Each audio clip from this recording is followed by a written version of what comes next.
Welcome to Choice Classic Radio, where we bring to you the greatest old-time radio shows. Like us on Facebook, subscribe to us on YouTube, and thank you for donating at choiceclassicradio.com.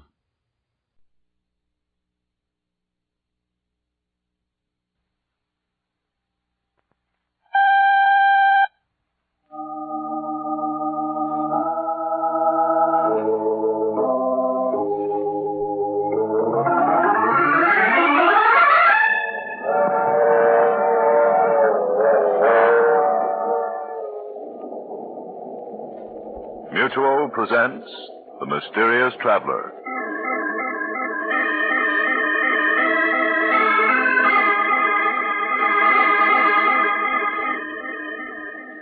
This is The Mysterious Traveler, inviting you to join me on another journey into the realm of the strange and terrifying. I hope you will enjoy the trip, that it will thrill you a little and chill you a little. So settle back, get a good grip on your nerves, and be comfortable, if you can, as you hear the story I call The Man Who Died Twice.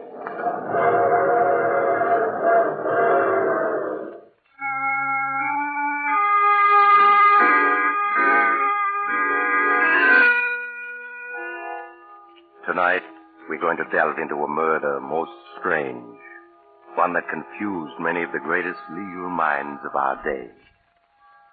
My story begins in the mansion of Judge Marshall, situated high on a hill overlooking a large New England city. It is early evening, and Judge Marshall, one of the state's foremost jurists, is sitting in his library reading a legal brief. As he intently reads, the French door leading to the porch slowly and silently swings open, revealing a huge white-haired man standing in the doorway. His tremendous bent frame shows the remains of a man who's been a giant in his youth. Suddenly, the judge becomes aware that he isn't alone. He quickly turns and sees his visitor. Who are you? What are you doing here? Don't you remember me, Judge? No, I can't say that I do. Think back. Think back 16 years when you were judge of the murder trial. 16 years? My good man, I presided over a great many murder trials, as you call them, and I still don't know who you are. Just keep looking at me, Judge, and think back. Think back. You do look familiar.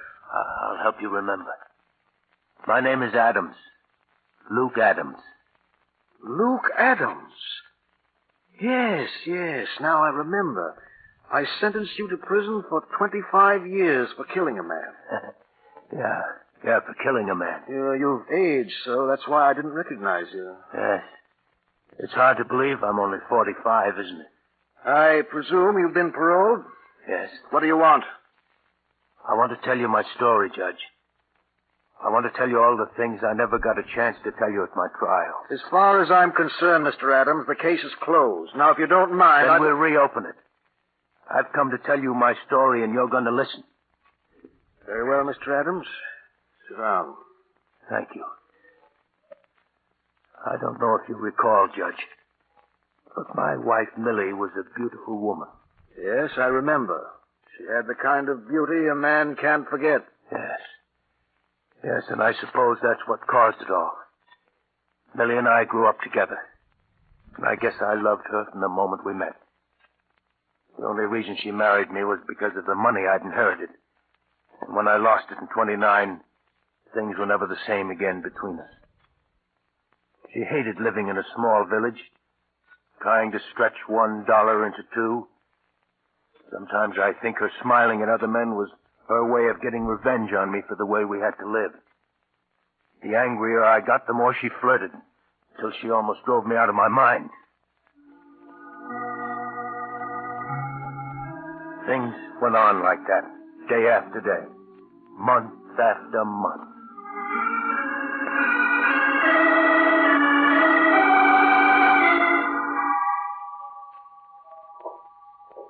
Here comes Luke. Hello, Luke. Getting home from work a bit early today, huh? Yeah. Your missus and I were just talking about how hot it is Yeah. You must have found it fierce, breaking stone in the quarry in this heat. Uh-huh. Well, I've got to be going. See you again. What was he hanging around for? He just happened to be going past. Stopped to say hello. Is there anything wrong in that? It's funny. Every time I see you talking to someone, it's always a man. How come I never see you talking to women? Because all the women in this village are a bunch of cats. They hate me because I'm beautiful and they're not. All right. But I'm warning you, I don't want to see Chuck Riker or any other men hanging around here. If I do, there's going to be trouble.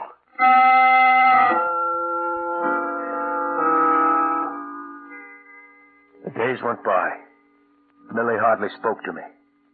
Nothing I said or did seemed to please her. And yet, just knowing she'd be there when I got home was enough for me. And one day I come home from work. She wasn't alone.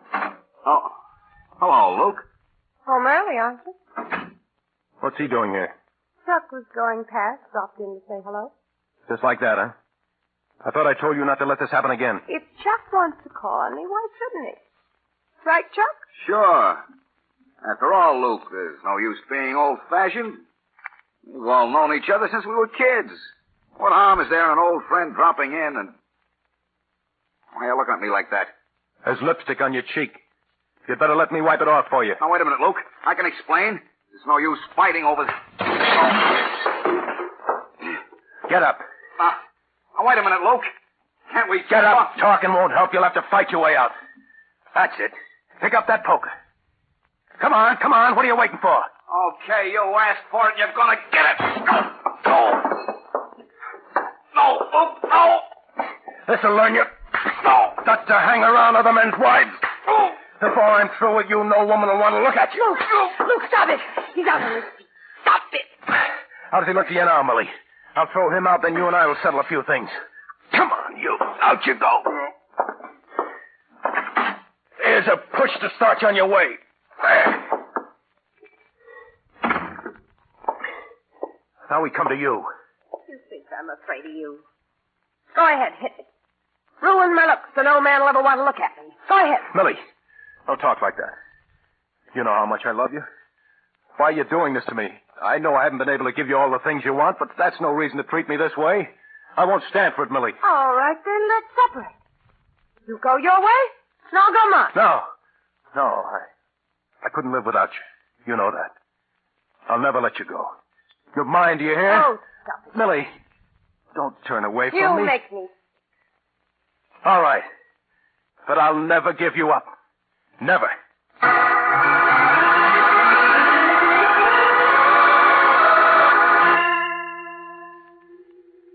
Millie just stood there looking at me, contempt in her eyes. I knew we were through, and yet I couldn't give her up. I clung to the small hope that something would happen that would change her, make her feel toward me as I felt about her. Long, lonely weeks went by. I knew that Millie and I had been the scandal of the village ever since the day I'd beaten Chuck Riker. At the quarry, the men whispered to each other when they thought I wasn't looking. I could only give vent to my rage by smashing rocks into 1,000 small pieces. Then, one day in the autumn, an opportunity came. An opportunity to escape the villagers and their gossip. Millie, where are you? Here. What is it? Millie, you've always wanted to get away from the village. Now we have a chance. How? Well, I met Mr. Anderson this morning. You remember him. He's an old friend of my father's. What about it? Well, he owns a small farm which he's willing to sell for only $300 down. You mean you want to buy it? Yeah. Just think of it, Millie. A place of our own, 20 miles out in the country, away from the village and the gossip. Do you really think I'd move to a farm? Cut myself off from everything? Well, it's what you need, Millie. A home of your own, a place to work and build. You'd love it, Millie. I know you would. You mean you would? Don't think I don't know what's going on in that head of yours. You want to cut me off from everybody, take me someplace where you can keep an eye on me day and night. Well, I'm not having any part of it. But, Millie, you said yourself you're not happy here. Yes, but I don't want a farm. I want to live in a city. I want to have everything that other women have. But we can't go to the city. There's no work to be had. We're living in a depression. Are we? Well, if you can't give me what I want, there are plenty of other men who can. They'd better not try. I'm warning you, Millie, I'll kill any man who tries to take you away from me.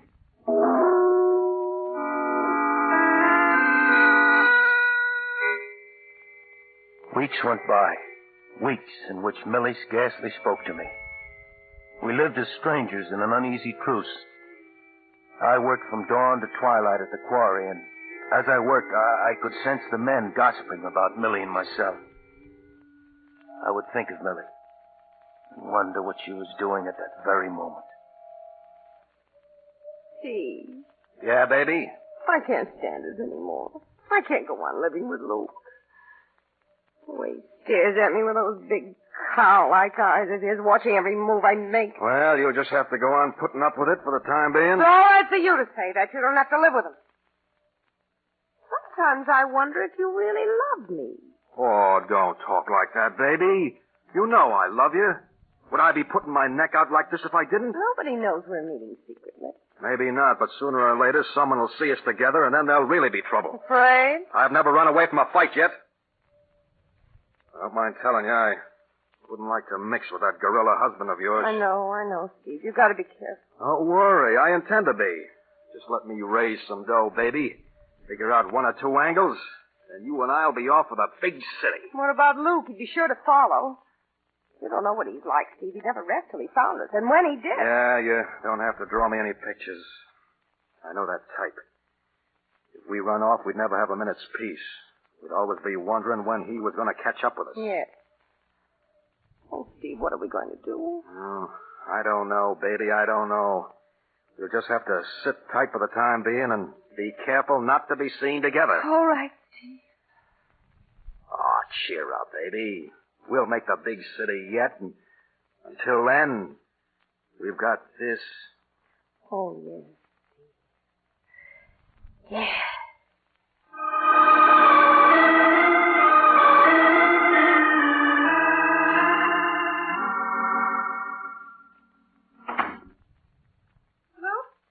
You? Yeah, Millie. You want me? Yes.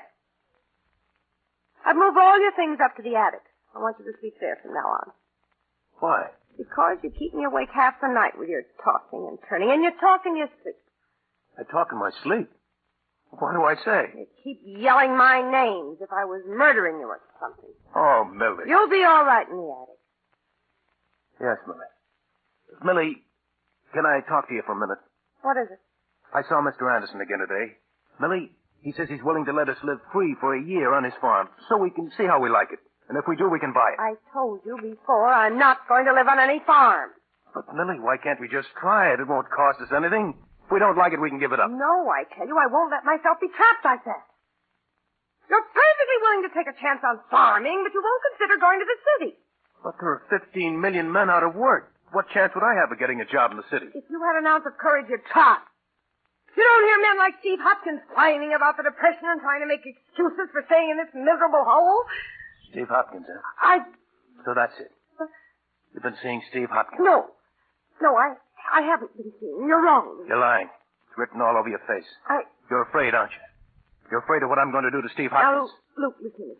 I tell you, there's nothing between Steve and myself. When I'm finished with him, you'll never want to look at him again. Where are you going? To the village tavern. He's always there on Saturday nights. Luke, come back! Luke, come back!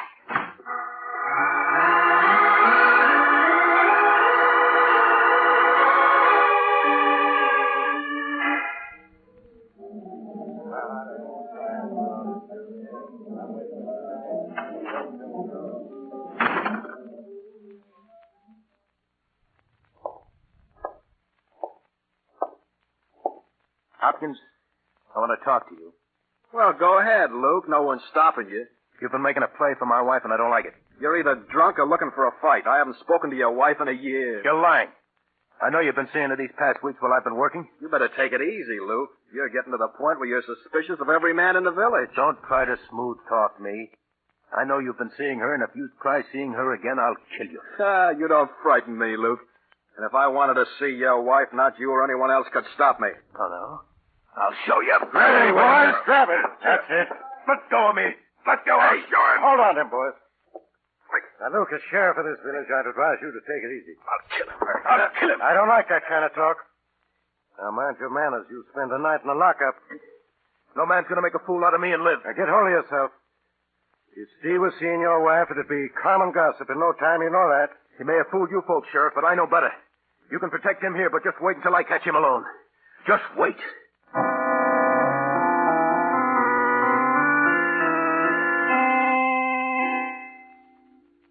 When I got home that night from the tavern, Millie was in her room, her door locked. I went up to the attic and tried to sleep, but I couldn't. I kept seeing Steve Hopkins' face, the way he had smiled at me in the tavern. He might have fooled the others, but I knew. And he knew that I did. Hours later, I managed to fall asleep. I dreamt that I was alone with Steve and we were fighting. He kept hitting me, but I couldn't feel his punches. All I could feel was my fist smashing again and again into his laughing face. I woke to hear church bells ringing. It was Sunday morning. All that day, except for meals, Millie avoided me. After supper, she went to her room, and I went down to my workshop in the cellar. The next morning, when I arrived at the quarry, the men were standing around in small groups, talking to each other. They stopped when they saw me. Then from one of the groups, I saw Sheriff Roden coming towards me. Luke, I want to talk to you. What about? A number of things. Is your sledgehammer? Oh, sure. That's my initials on the handle. Why is it all wrapped up in paper? I'll ask the questions, Luke. Where were you last night around 11 o'clock? 11 o'clock?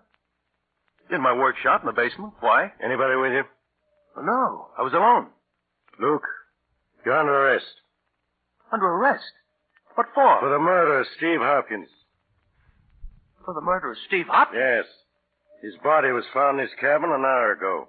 He'd been brutally beaten to death last night around 11. With this sledgehammer. It was found at the scene of the crime. You mean you think I did it? It sure looks that way. Let's go, Luke. No. No, I won't. I didn't kill Steve Hopkins. You'll get your chance to prove you didn't.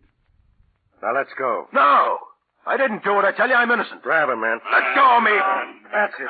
Hold him while I get these caps on him. I didn't do it. I tell you, I didn't do it.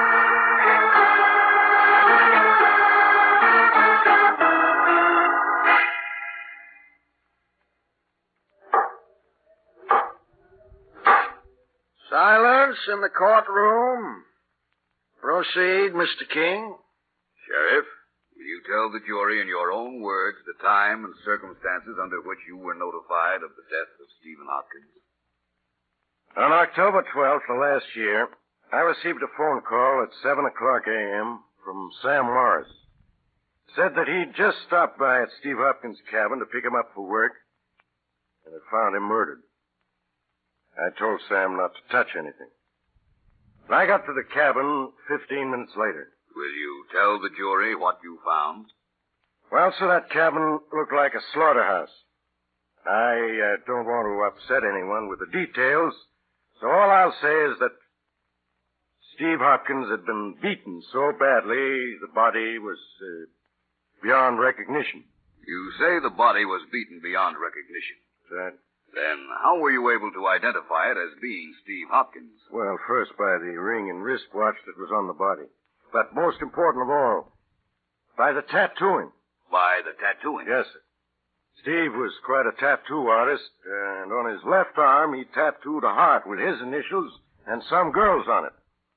I reckon just about everyone in this courtroom saw that tattoo on his arm at one time or another. And although the body was beyond recognition, the tattoo was clearly identifiable? Yes, sir. No question about that. Sheriff, when had you last seen the deceased? Saturday night, October 10th, at the Village Tavern. Did anything unusual take place at the tavern that night? Yes. Luke Adams came into the tavern around 9 o'clock. He accused Steve Hopkins of hanging around Mrs. Adams, threatened to kill him.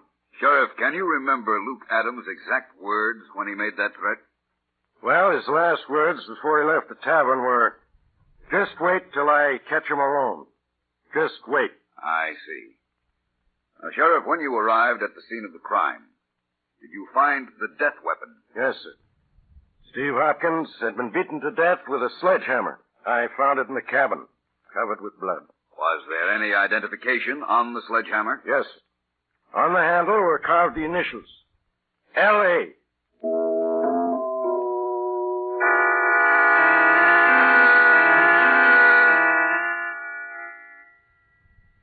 Now, Mrs. Adams, you say there was no justification whatsoever for your husband's suspicions. No, none at all. In other words, he was mistaken when he accused Steve Hopkins of forcing his attentions on you. Yes, he was. I see. Now, your husband has testified that on the night of the murder, he was working in the cellar of your home. Where were you that night, Mrs. Adams? Upstairs in my room? Did you see your husband at all that night? No, I didn't. Would it have been possible for him to have left the cellar that night without your knowing about it? Yes, it certainly would.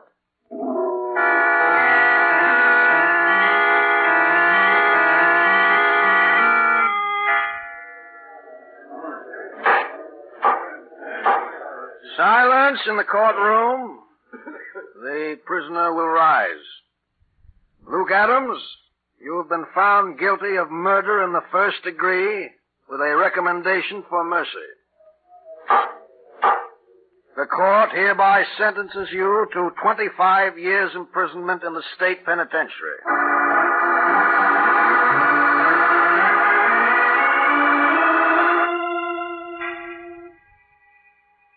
25 years imprisonment. Yes, Judge, that was your sentence. The towering iron gates of the penitentiary closed behind me. And I no longer had a name, only a number. A year after I was in prison, I was informed that Millie had divorced me and disappeared. With that, my last tie with the outside world was gone. Years passed. World-shaking events took place and scarce reached the prison workshop, where I spent long days repairing shoes. Then one day I was notified by the warden that I'd been paroled. I was free. The gates of the penitentiary opened, and once again I joined the living. I came to the city, a stranger, and found employment in a shoe repair store. Day after day, I stood by the store window repairing shoes, watching the hurrying crowds.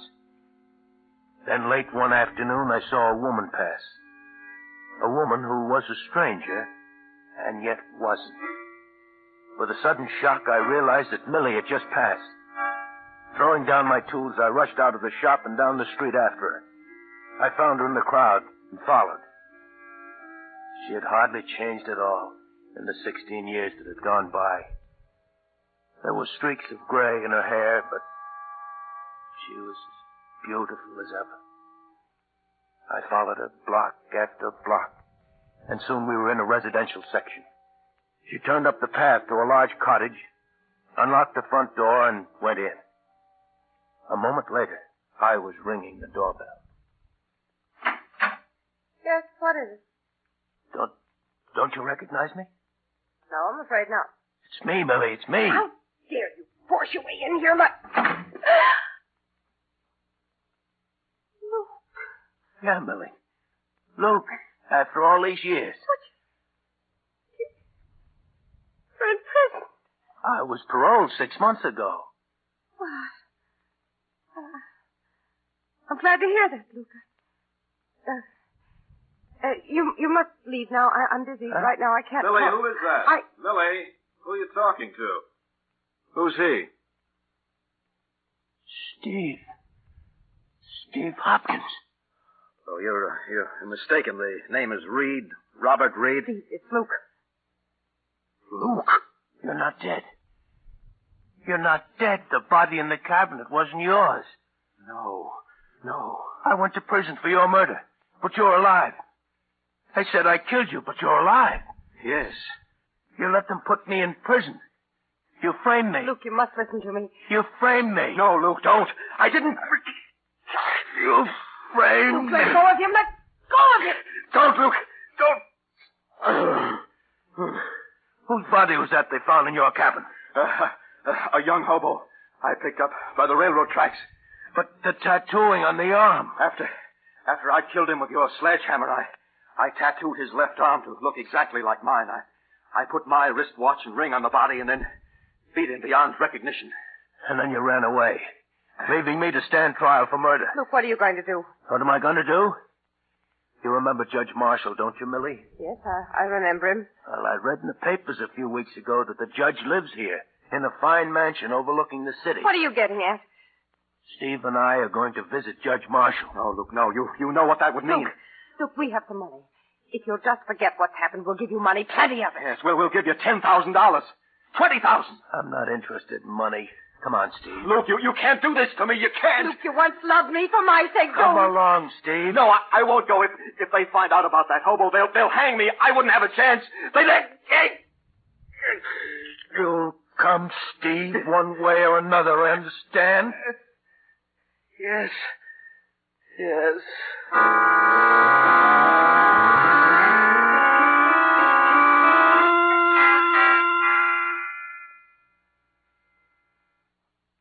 Yes, Judge. He didn't want to come here, but in the end he came. In the end he came. Incredible. Simply incredible. The man is a monster to have done what he did. Where is this man, Steve Hopkins, now? He's out on the porch, Judge. Bring him in, Mr. Adams. I want to see that man. All right, Judge.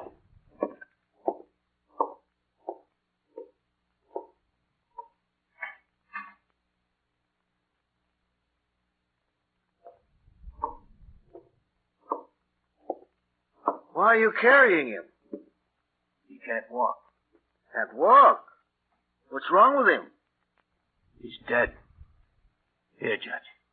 Dead? Yes, Judge. But I understood he was alive. He was. Up until a half hour ago. You mean you... Yeah, Judge. I put my hands around his throat and squeezed. Squeezed until he was dead. Huh. I killed him. And there's nothing you can do to me, Judge. Nothing. Remember, you sent me to prison for killing Steve Hopkins? For 16 years, I rotted in prison. I've paid my debt to society for Steve Hopkins' death. I've paid it. There's nothing you can do to me now. Nothing.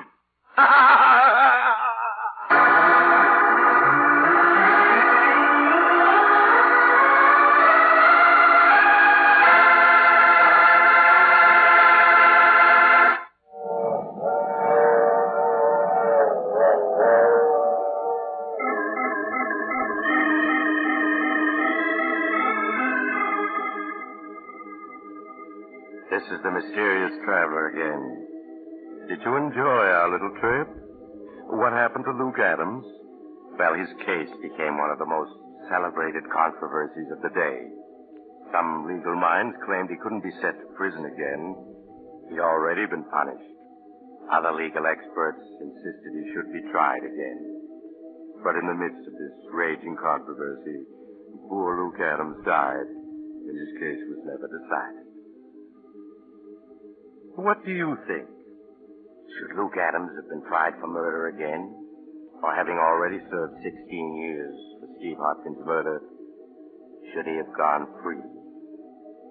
I should like to know what your verdict is. Send your letters to the Mysterious Traveler, care of Mutual Broadcasting System, New York 18, New York.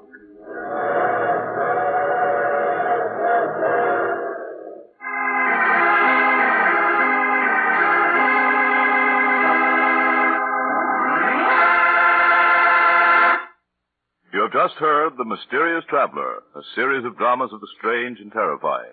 All characters in today's story were fictitious, and any resemblance to the names of actual persons was purely coincidental.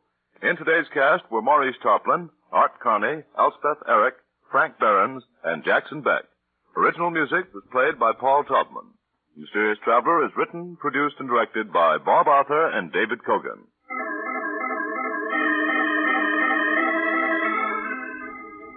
Listen next week to a tale titled The Ivory Elephant. Another strange and suspenseful tale of the mysterious traveler.